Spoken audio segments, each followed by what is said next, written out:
What really happened with your host, Mike Rivero. The history the government hopes you never learn.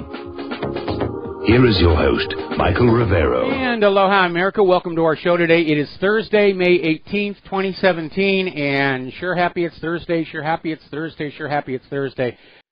And our phone lines are open, 800-313-9443. Mike is in our control room, ready to answer the phones when you call on in. I'm watching our corporate media, and I have to tell you, I have never in my life been as disgusted with the political class of this country as I am right now. We are seeing a slow-motion coup d'etat against the elected President of the United States of America, and they're just piling onto him. They're throwing accusation after accusation. They have absolutely no proof. They're just acting like it's a foregone conclusion that, yes, Donald Trump did this, Donald Trump did that. We're going to have a special counsel. We're going to have this. We're going to have congressional investigations. And it does look like this is the full court press to get rid of a president that was actually elected by the American people and replace him with another obedient puppet. And it is a tragedy to watch, especially for all of us who thought that with Trump's election victory last November, there was a chance to turn this country around and start that long, slow trek back to being a republic with a democratically elected government. And instead, it just seems like the inertia to move forward into war and plundering, and it's continuing pretty much unabated.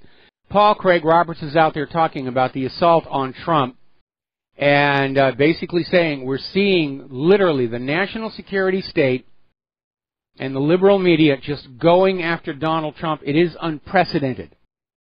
We have never seen this much propaganda directed at the President of the United States of America by our own government and media. And they're still going on about how Donald Trump leaked classified information to the Russians regarding exploding laptops, which doesn't appear to have happened. All President Trump told the Russians was what was on the TV news. The Russian government has offered the U.S. corporate media a transcript of the actual meeting itself. Corporate media is not interested. We have our story. Don't bother us with the truth. Now, as you know, there's already talk about impeachment for one or the other various crimes. In order for it to work, there have to be Republicans who desert their party. And Laura Ingraham is out there saying that there needs to be political consequences for those GOPers on the Hill who are helping Democrats, with the process of ejecting the elected President of the United States of America. Donald Trump has lashed out, saying this is all a witch hunt, and he's absolutely right. There's no evidence backing up any of this stuff, and it's especially angering and frustrating when you realize how much evidence there was of crimes committed by the Obama administration, in particular, Secretary of State Hillary Clinton. Former FBI Director James Comey admitted on television that she had, in fact, committed felony violations of Title 18. Then he gave her a get-out-of-jail-free card, which exceeded his authority. So they've appointed a special counsel, former FBI Director Robert Mueller, and on TV everybody's saying, oh, he's absolutely the perfect choice. He's an honorable man. He's a straight guy. I've known him for years. No, there are issues there. Mueller has long connections, deep ties to the deep state. And he helped cover up the pre-9/11 role of the U.S. intelligence agencies and the Bush administration. He helped create the post-9/11 national security surveillance state. And he was part of the propaganda machine getting us into war in Iraq. And he was also, according to WikiLeaks, tangled up with that whole Uranium One deal.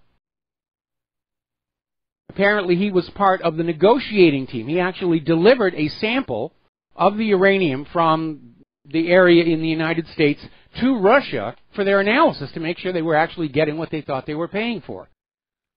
So it's absurd here. I mean, supposedly Trump has the benefit of being presumed innocent, which is the way this country is supposed to work. We know Comey and Clinton have committed crimes, obstruction of justice among them. But we seem to be operating in a Napoleonic state here. we're just going to assume Donald Trump is guilty, and by golly, it's up to him to prove that he is innocent.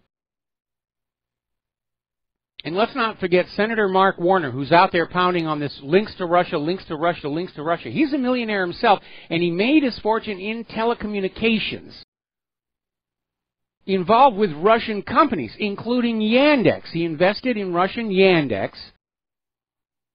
and that's now the most popular web browser in Russia and across Europe, and he's made a small fortune off of them. But nobody's talking about that. Nobody's talking about the fact that back when Donald Trump was doing business with Russia, we were friends with Russia. And then all of a sudden somebody throws a switch and says, oh, Russia's now our enemy, and anybody who's done business with them, they're bad. David Stockman is out there saying that Russiagate is a colossal Beltway scam. And it is a crock. And it looks like, unfortunately, Donald Trump is losing his fight to be the President of the United States of America because he allowed too many insiders into his White House, not realizing they were not going to be working for him but against him. We're going to do a shout-out now to our on-air affiliates who are just now rejoining our show here as we watch this circus that's unfolding on the corporate media. Even Dennis Kucinich is out there saying this is clearly the deep state, the national security state, out to destroy the Trump presidency. This is an attack from within, not without. And everybody sees that's what's going on. Americans are going to be looking at this and saying, what has our government become to reach this stage where everybody is ignoring the constitutional map for authority in the government? And they've gone rogue. The Pentagon's gone rogue. The NSA went rogue. The CIA went rogue. We have a badly, badly factionalized government. Reuters is out there saying that the Trump campaign had 18 previously undisclosed Russian contacts, and they go on, oh, see, there's a huge... Then further on down in the story, way down, Reuters admits the sources who gave them this information said there was no evidence of wrongdoing or collusion between the campaign and Russia in the communications reviewed so far. In other words, the contacts that were made were just normal business. And various FBI personnel under oath have said all the communications were legitimate, related to business, and then later on related to the transition. But they're trying to create a climate where merely talking to somebody in Russia is a crime. This is already worse than the worst abuses of the McCarthy anti-communist witch hunts. And they're just getting started.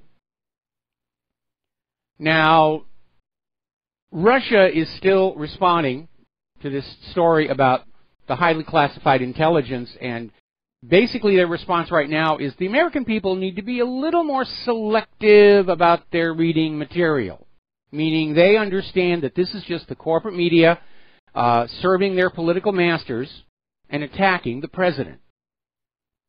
Now then, getting onto that laptop, something interesting has surfaced. Remember when that whole story began about we're going to ban laptops on certain airlines from the cabin because there's going to be a laptop bomb? And it didn't make sense. There isn't enough room in a laptop to put in enough explosive to have an explosion that would damage the plane. Yeah, it'll wreck the laptop, no question about that. But it turns out what's going on here. The ban is only on certain airlines: Royal Jordanian Airlines, Egypt Air, Turkish Airlines, Saudi Airlines, Kuwait Airways, Royal Air, Maroc, Qatar Airways, Emirates, and Etihad Airways. And all of these airlines have direct flights to the United States, and they pose strong competition to American airline companies, especially during the coming tourist season. And that looks like this is what's really going on here. When the U.S. government bans laptops in the cabin on these airlines, the passengers who want to use their laptops are going to go over to the American Airlines. It's all about profit. There's no real threat. This is just trying to steal customers away from those other airlines by saying you can't have your laptop in the cabin. That's what this is all about, money. Story coming out of Investment Watch blog. David Brock has released a 49-page memo that he acquired that literally lays out the plan to bring down Donald Trump, including plans for impeachment. It is their entire playbook. And the memo contains plans for getting Trump impeached, expanding Media Matters' mission to combat government misinformation, ensuring Democratic control of the Senate in the 2018 elections, and filing dozens of lawsuits against the Trump administration, monetizing political advocacy, using a digital attacker to delegitimize Trump's presidency, damage Republicans, and partnering with Facebook to combat fake news. In other words, censorship. Now, apparently the Democrats are understanding that an attempt to remove Donald Trump might be very politically damaging to them. And they're already running polls saying if we go forward and we impeach Donald Trump and remove him from office, how are you going to feel about it? And apparently the reactions are not the ones the Democrats want to hear. I think if they go forward with this and they take out Donald Trump, they could start a civil war. They could start a civil war. Because they're sending a message to the American people, your vote doesn't matter anymore. Just give us your money, give us your children, and sit down and shut up, and we will decide what we're going to do with it. And that is not the United States of America described in that Constitution. Now, as I said, one of Trump's biggest mistakes going into the White House was keeping all these Obama holdovers, and yes, some of them are protected by civil service. It's very hard to let them go. And allowing his advisors to basically bring in the neocons again. And one of the worst mistakes he made is Johnny DiStefano. And he's the head of personnel and policy for the White House. And he continually blocks Trump's supporters from working in the White House. And he has basically staffed the White House with a whole bunch of never-Trumpers. They've got the president completely corralled. And that's why he can't function. Can't implement any of his changes. And because he's not implementing his changes, to those voters who are not enlightened as to what's really going on behind the scenes, it's looking like he's either reneged on his promises or he's just a failure. 60% of the National Security Council employees were hired by Obama, and under the civil service rules, it is very difficult to fire them. After Trump won the election, Obama basically tried to set up the White House in a condition where Trump was going to just walk into this big old bear trap. And he never knew what hit him. And I said this during the campaign and during the transition. The biggest worry is that Donald Trump is as dangerously naive about the true nature of Washington, D.C. politics and power as badly as Jimmy Carter. Jimmy Carter was blindsided. He came in as an honorable, ethical man. So did Donald Trump. And they just absolutely were not prepared for how corrupt Washington, D.C. is. Jack Welch is now out there saying Trump needs to go to war against the deep state. Jack Welch is the former chief executive of General Electric, and he thinks Donald Trump needs to be more ruthless with that bureaucracy, and yes, I agree. And Welch is saying the same thing that I am. Trump was an entrepreneur. He ran his own shop and his own business. He's never run a bureaucracy before. And he said Trump's biggest mistake was coming into the White House and thinking it would run like another one of his businesses. And we knew that wasn't going to happen. We tried to send a message. It wasn't going to happen. So Donald, or whoever's monitoring this show on his behalf, it's either Donald or the deep state. We're down to the wire here. It's time for some decisive action. You promised us you were going to clean out the swamp. Now's a good time to do it, because the vast majority of Americans are fully on board with this idea of cleaning out that swamp completely, draining it down to the bottom, scraping it out.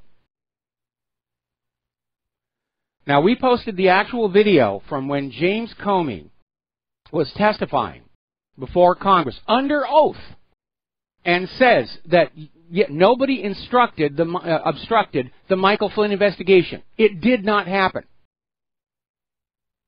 It's on tape. He was under oath. And this was 2 months after, supposedly, he wrote down this little memo saying that Donald Trump asked him to back off. So something is obviously wrong with this story. Another story out of Investment Watch blog. The FBI's Napkin Gate, corporate media reaches a new low. And they're still talking about exactly the same thing.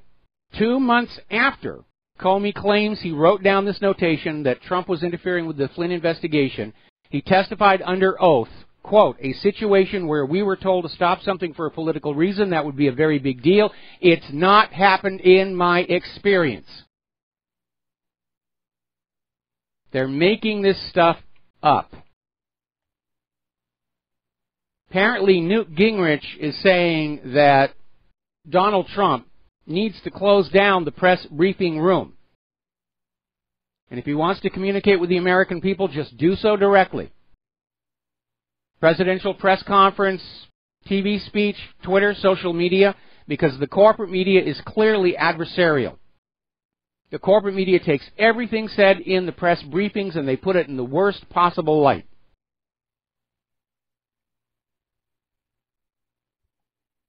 And I think that might be a really, really good idea to close that down. Now, not too long ago, there was a gentleman named Peter Dow. He was an advisor to Hillary Clinton's 2008 presidential campaign. And he actually went on out floating the idea on Twitter that because we all know Russia interfered with the election, that the only just thing to do is to throw out Donald Trump and just make Hillary the president. And, of course, he got called on that because the Constitution has a very specific procedure. If Donald Trump is impeached or otherwise not available to do his job, Mike Pence will become the president. But clearly, this is what they're thinking. They're trying to think of a way where they can go to the Supreme Court or they can have a special ruling or whatever to get Hillary back in. She actually, apparently, still thinks she can get that White House. She just has to cheat her way to it. And interestingly enough, Mike Pence has started his own PAC, the Great America Committee. And this is the first time ever a sitting vice president has formed a separate political operation. And supposedly, according to NBC News, this PAC will provide resources for the vice president to actually support candidates who are supportive of the president's agenda. I'm not entirely sure, because Mike Pence may be realizing that he could be up for the presidency and he might face opposition from Hillary's people. So, now, getting on back to Mike Flynn, apparently the Senate wants to subpoena him for the Intelligence Committee, and Mike Flynn at this point is refusing. And apparently for some of the other people who were subpoenaed, the sticking point is that they're refusing to basically look into what happened with the Obama spying on them. They feel the two issues are linked. And they feel the Senate Intelligence Committee is being extraordinarily selective in terms of what they're looking at and what they're not looking at. And yes, they are. We saw Hillary Clinton and Obama and all these other people just get a walk on some very obvious provable crimes, and now they're trying to destroy Donald Trump with these fairy tales. We'll be right back. Aloha, America. Welcome back to the show. And in another very disappointing development, the word coming out of the White House is that apparently Joe Lieberman is now being considered as the new head of the FBI. And that, of course, is a national disgrace. Lieberman would continue the cover-ups of the national security state, the cocaine smuggling, the assassinations, and then he would unleash the FBI on everyone who was critical of Israel in any way. This is an absolute unmitigated disaster. Meanwhile, officialdom is continuing to turn a blind eye, as it were, to the new revelations regarding Seth Rich. And a lot of information is now coming out about that. And by the way, if you're having trouble getting to the What Really Happened website, yes, it's under heavy hacker attack right now. Spoiled children are back. So basically, more and more people are saying, yeah, Seth Rich looks like a candidate for the dead bodies list. Actually, he did right when he was killed, and we did put him on that list. But the government is sticking with the official story. It was a botched robbery. We don't need to look anymore. Now, yesterday, we broke the story. Somebody leaked the incident report of the shooting. And what it told us was that Seth Rich was still alive, breathing and conscious when the police got there, and that he died later at the hospital. And whatever it was, he told the police officers is unavailable because the videos from their body cameras have disappeared.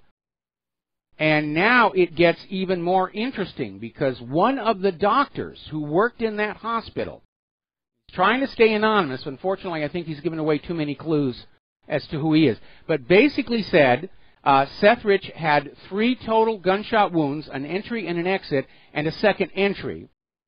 And that in his experience, these wounds were not lethal. He was shot in the gut, one in the liver and one into the intestine. And they resected part of the bowel. That fixed that problem.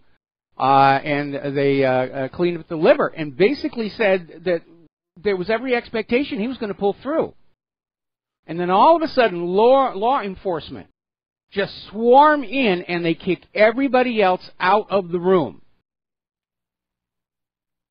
And by the time they let the doctor back in, Seth Rich was just about to pass away. So it was technically attended by a doctor, but we don't know what's going on.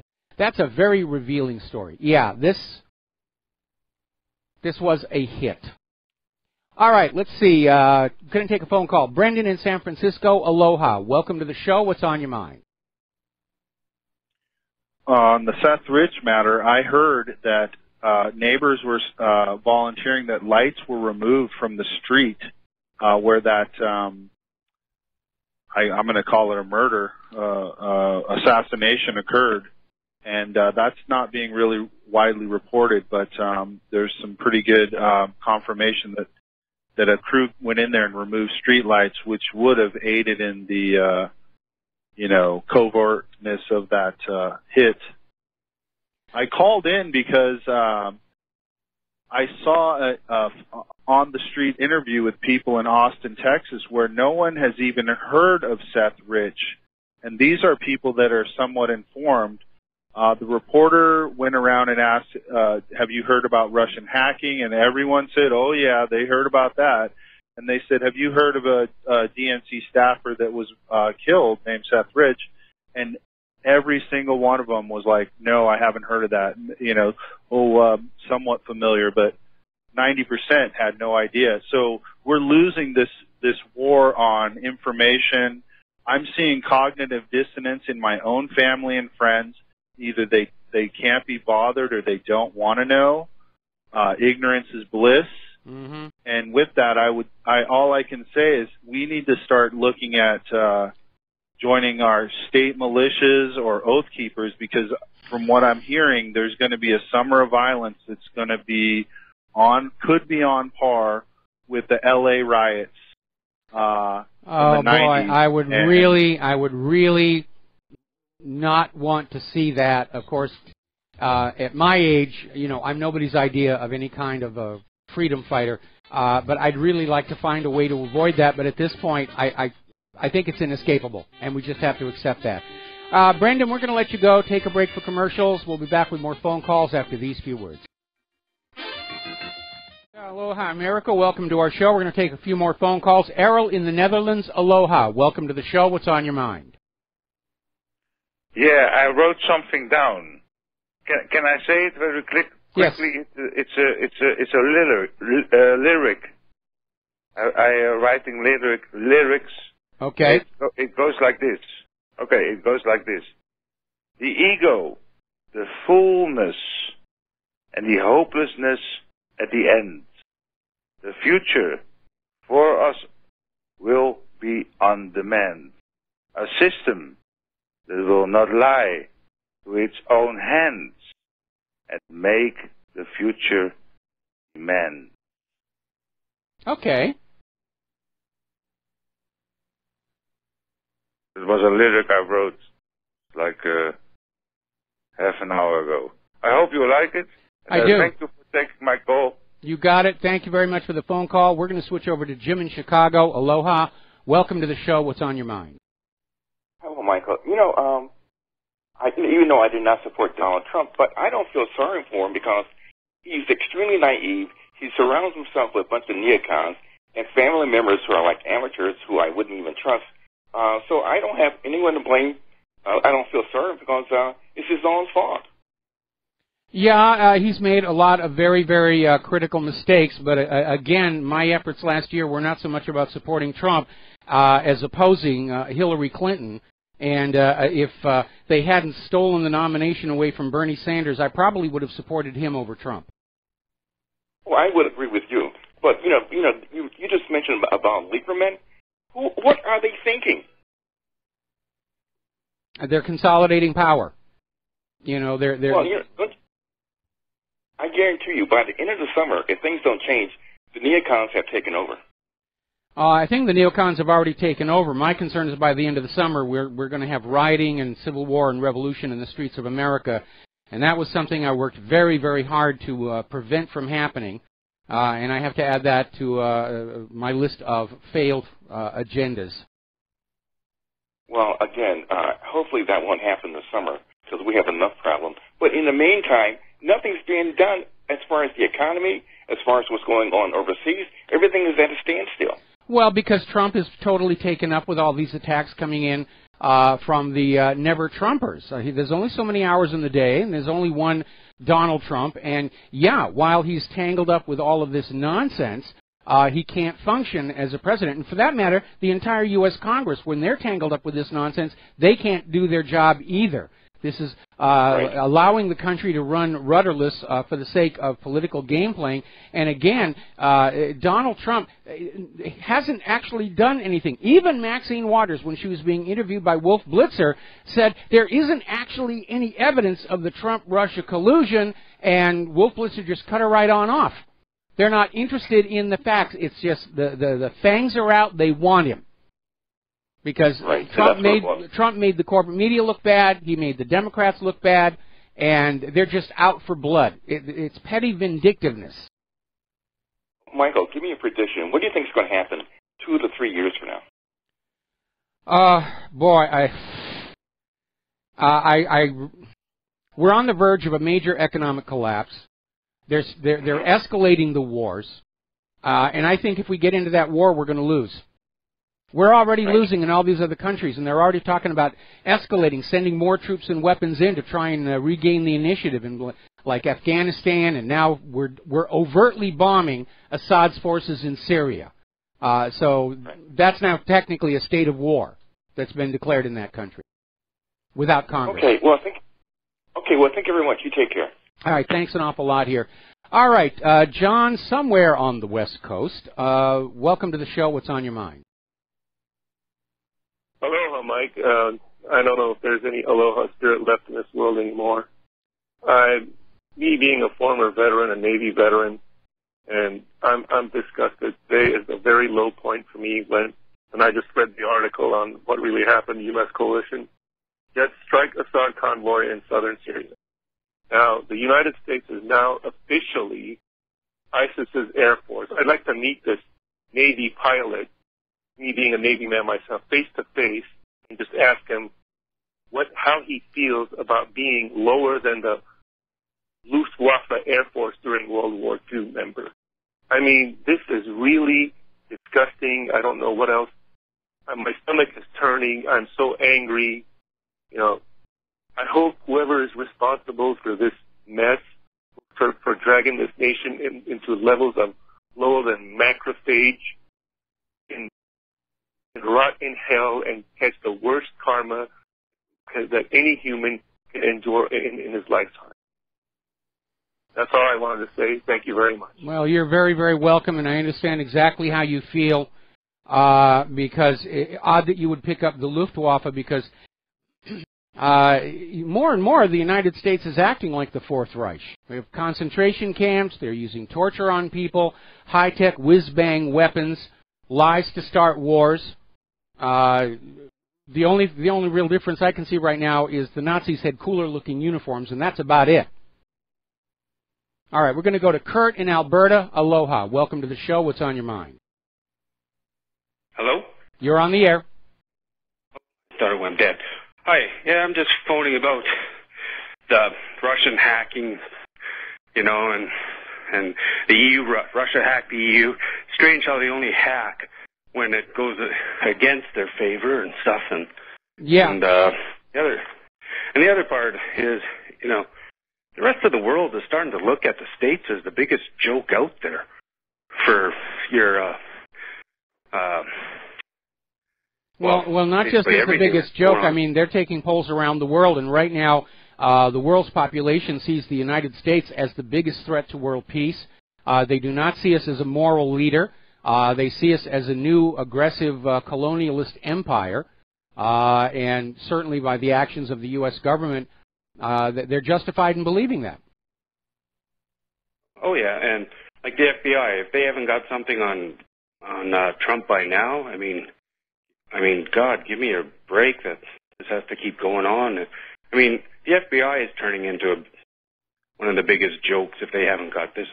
Well, they kind of have been all along. You need to stop watching TV shows and movies about the FBI because that's not what they're like. And if you really want to find out what the FBI has been like all along, you need to go back and read the history of COINTELPRO. This was an acronym that stood for Counterintelligence Program back in the 1960s. What it actually was the FBI going on out and themselves committing criminal acts to undermine free speech in the country. Their biggest target was opposition to the war in Vietnam, and they did everything they could to sabotage the anti-war movement, including staging that bogus riot at Disneyland. Their next target after that was the civil rights movement, trying to undermine that, trying to bring down Martin Luther King, which they eventually did. They even went after the early feminists, the Native Americans, and this is what the FBI was really doing. And then in the 1970s, some very brave individuals actually broke into an FBI field office, got the files, and released them to the media. And it was a huge stink. And Congress had to hold hearings because the actions of the FBI brought the government to the edge of delegitimization in the eyes of the American people. So Congress harumphed and humphed, and nobody really got punished for it. And they passed a bunch of laws saying the FBI can't do this sort of thing anymore. And then those laws were all repealed under President Bill Clinton. Oh, yeah, no, I know most of that history. I've read it in different places, but, I mean, just how everything is going there. Like, as a president, I've never seen people attack somebody so much. I mean, it's incredible. I mean, I have to wonder, do they not understand what this all looks like to the American people outside the Beltway? This is not good for the public image of the U.S. government, or for that matter, the United States as a whole. They look like a bunch of it looks like a giant daycare center, and the kids are just screaming at each other. That's how they're behaving. Yeah, and the rest of the world is probably getting together behind the United States back and saying, how do we move around them and try and get the world to function without them anymore? So, I mean, the imperialism of the United States is fading, and I mean, the rest of the world has just had enough of it for the most part. We're tired of them going into everybody's country and starting a war. Yeah, they are, but unfortunately the imperialism aspect is actually on the rise. That's what all these wars are about, is reasserting the American empire across the globe. And sooner or later, we're going to go up against countries that have significant military assets. Right now, the United States is looking very butch because they go on in with their military might to countries that really don't have a very strong military at all. And, of course, they're easy to just steamroller over. But the U.S. is running out of weak and helpless countries to push around. Countries like North Korea are arming themselves with nuclear weapons to deter invasion. And ultimately, we're looking at Russia and China and Iran forming a bloc to oppose the United States. And those countries really do have nuclear weapons, and they really do have the missiles that'll put them on the target in the American heartland. And that apparently is something, according to Paul Craig Roberts, the thinking inside the U.S. government right now is they're going to do a first strike on Russia, and it'll be so horrible that Russia will dare not retaliate out of fear of a second strike. And that's a heck of a gamble to be taking. Well, they forgot about all the subs with probably just outside your coast with nuclear weapons on it that can strike at any time, and you know, and if they ever strike somebody like Russia or China or anybody with power, I mean, every ship that the United States has in the ocean will be sunk within the first couple days with missiles. Yeah. I mean, navies are an obsolete part of a war. They just look good when you go against small countries. Yeah, I've been hearing that from a lot of people. The United States has been investing a lot of money in improving on the weapons that won World War II, and other countries like Russia and China have been thinking outside the box, and they're coming up with certainly Russia's electronic warfare capability is absolutely stunning, and both Russia and China have come up with very fast torpedoes, very fast sea-skimming missiles that can evade the close-in weapon system, and they're literally designed to hunt down and kill the aircraft carriers. Yeah, and if civilians like us can figure that out, I mean, what's the military thinking? I mean, it's like going to France where they built all those things to keep the Germans out for World War II, and they just went around them. The Maginot Line. Yeah, that's it. Yeah. I mean, the military thinking of the United States has to be so backdated or it's always been that way. It's always been. If you go through any of the academies like West Point, you're basically taught military history and how great it was and how wonderful it worked, and there isn't as much focus on actually looking forward as there are in these other countries. And I remember, I think it was about 2 years ago, there was a story that came on out where the Joint Chiefs called in one of the top Navy admirals and said, if we were to go to war against Russia, what is the life expectancy of our carrier battle groups? And this admiral said, maybe 2 weeks, 3 if you keep them in port, which was not the answer that they wanted to hear. But again, look at the Gerald R. Ford. They're not even sure that will ever really be usable in actual combat. Certainly looks good in a museum. And we've been hearing all these horror stories about the F-35, the F-22, and so forth. These weapons are actually being deployed now, and they're not even complete. Yeah.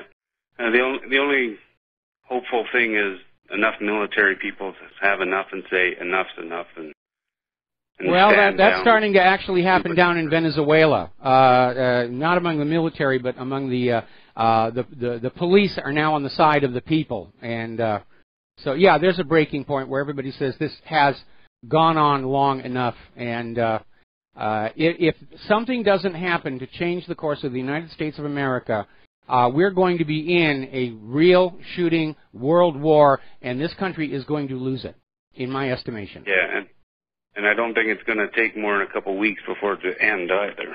Well, remember Tom Lehrer and his songs for World War III, you know, I'll be back in an hour and a half.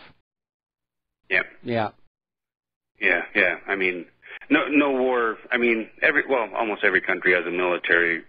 They build planes, they do all these things, but when you come up against superpowers, all you're doing is flying missiles at everybody for the first week and destroying all the infrastructure. So.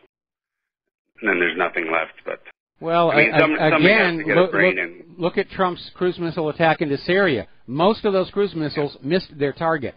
And apparently people on the ground up in Afghanistan are saying that Moab bomb was not the big blast it was advertised to be. It appears to have fizzled. Maybe there were cracks in the explosive filler, or who knows what was going on. But again, they look impressive. They're very expensive. They don't really seem to work all that well. And it is very reckless to be talking about war with Russia and China when the weapons you have were very profitable for the military-industrial complex, but actually not really very good in actual combat. Anyway, Kurt, we're going to let you go, and we're going to switch over to Sherry in Fredericksburg. Sherry, aloha. Welcome to the show. What's on your mind?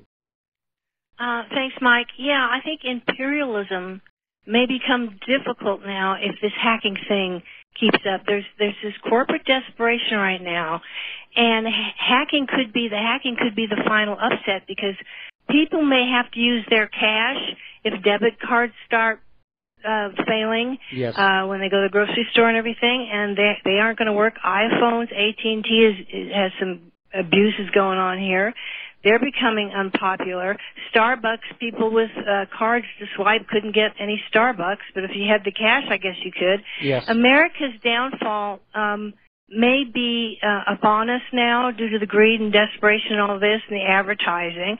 And more people, because advertising is why they hit us so much online, you know, and that's why we're being surveillanced so much. It's supposed to be because of advertising, but it's also because they want to have this one world government and everything. And we're more vulnerable the more they know about us. Well, people may want to start moving over to our side, because especially since they have so much to lose, this could be very immobilizing for the bad guys and maybe less bad for us, because we don't have millions of dollars to lose and big businesses and everything. So what do you call it? Imperialism? You say it's fading. Yeah, it could collapse if the it could collapse. It could collapse. It's a very fragile system, which is why it is insane for them to push for a cashless society, knowing how those transaction systems are broken. Got to let you go. Got to take a break for commercials. We'll be right back. And aloha, America. Welcome back to our show. Let's grab a couple more phone calls. Then we're going to close the lines because I got a bunch of news I need to do here. Coming up right now is International Rabbit from France. And aloha, bonjour. And what is on your mind today? Bonjour from France. I just want to check with you to see if my eyes are playing tricks on me. How so? Is Lieberman, is he the front runner for FBI director? That's what we're hearing.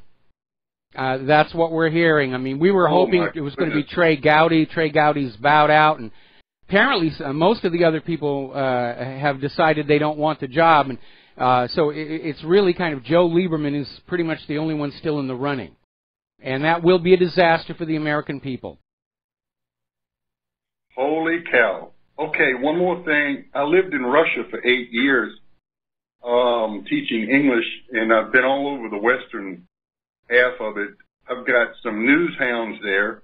One of them in St. Petersburg just called me and told me that as of today, the Ukrainian borders are going to be open on June 10th. They'll have open borders according to the Schengen Treaty. Well, they'll be open to Europe, not to Russia. Right. Have you heard anything about that? Yeah, I've been hearing about that. They're already talking about visa-free travel from Ukraine to Europe. They're trying to bring Ukraine into the European Union.